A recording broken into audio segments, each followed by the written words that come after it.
এই মুহূর্তে পশ্চিম বর্ধমান, আর পশ্চিম বর্ধমানের রানীগঞ্জে আছি। রানীগঞ্জের 92 নম্বর ওয়ার্ডে আছি। শ্যামা দি আছেন আমাদের সঙ্গে, শ্যামা উপাধ্যায়। তিনি কিন্তু কাউন্সিলর। আর কি কি কাজ হয়েছে যাব ওনার কাছে, কিন্তু তার আগেই হ্যাপি নিউ ইয়ারের শুভেচ্ছা ওনাকে জানাই।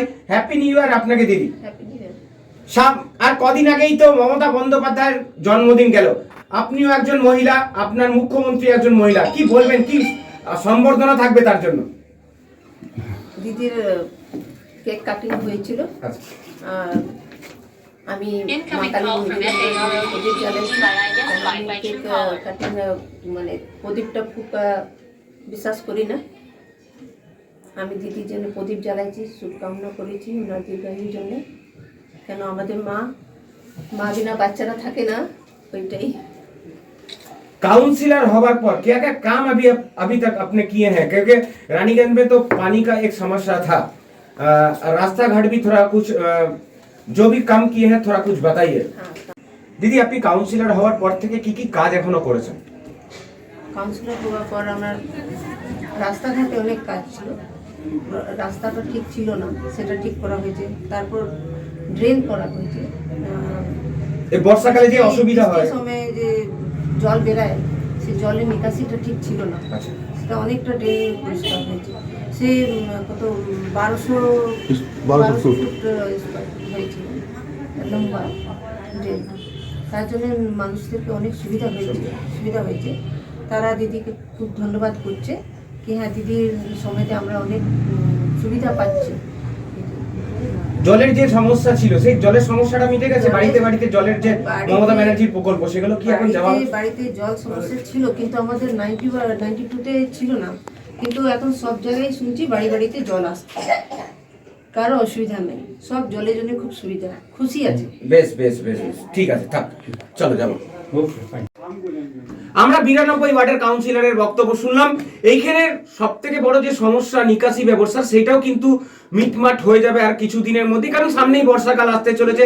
তার জন্য কিন্তু কাউন্সিলর লড়ে যাচ্ছেন যে কোনো অসুবিধা যাতে এখানে না হয়, কারণ ঘিঞ্জি এলাকা মার্কেট আছে, সেই মার্কেটেও জল জমে যায়। সেই জল জমার যে নিকাশি ব্যবস্থা, সেগুলো কিন্তু আপাতত মিটে যাচ্ছে বলে তিনি বলছেন। এবং যে জলের সমস্যা, যেটা সেই জলের সমস্যা কিন্তু আর নেই বললেই চলে। এবং বাড়িতে বাড়িতে মমতা ব্যানার্জির যে জলের প্রকল্প, সেগুলো কিন্তু বাড়িতে বাড়িতে পৌঁছে যাচ্ছে। থাকবো আমরা, দেখাবো তো অতি অবশ্যই। আপনারা কিন্তু দেখতে থাকুন ডেলি নিউজ কলকাতা। ক্যামেরায় মদনের সঙ্গে সুপ্রিয় পরামানিকের রিপোর্ট, ডেলি নিউজ রানীগঞ্জ। মানুষদের সুবিধার্থে এই ওয়ার্ডে শৌচালয় করে দিলেন পৌরমাতা। সরাসরি যাব এখানকার সাধারণ মানুষ, তারা এই শৌচালয় পেয়ে কতটা উপকৃত হয়েছেন, একটু যাব, শুনবো ওনার বক্তব্য। ততক্ষণে থাকুন ডেলি নিউজ কলকাতার পর্দায়। আপনার নাম? আমার নাম অর্জুন উপাধ্যায়। অর্জুন বাবু, আপনি দীর্ঘদিন ধরে এখানে আছেন রানীগঞ্জে। এই যে জলের একটা নিকাশি ব্যবস্থার যে একটা সমস্যা দেখা দিয়েছিল, এখন নতুন কাউন্সিলর হয়ে এসছেন, এই যে বর্ষাকালে যে জল বেরোনোর যে একটা সিস্টেম ছিল, সেটা কি অনেকটাই মিটে গেছে বলে আপনি মনে করেন?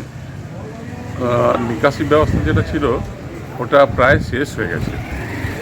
বাজার, যেহেতু বাজার এলাকার মধ্যে ড্রেনের উপরে সব স্ল্যাব রেখেছে, নতুন করে আমরা স্টেপ নিয়েছি যে ওই স্ল্যাবগুলো ভেঙে নতুন করে জালি সিস্টেম করে দেওয়া হোক, যাতে আমাদের কনজারভেশন ডিপার্টমেন্ট ওটা তুলে যেন ভালোভাবে পরিষ্কার করে নেয়।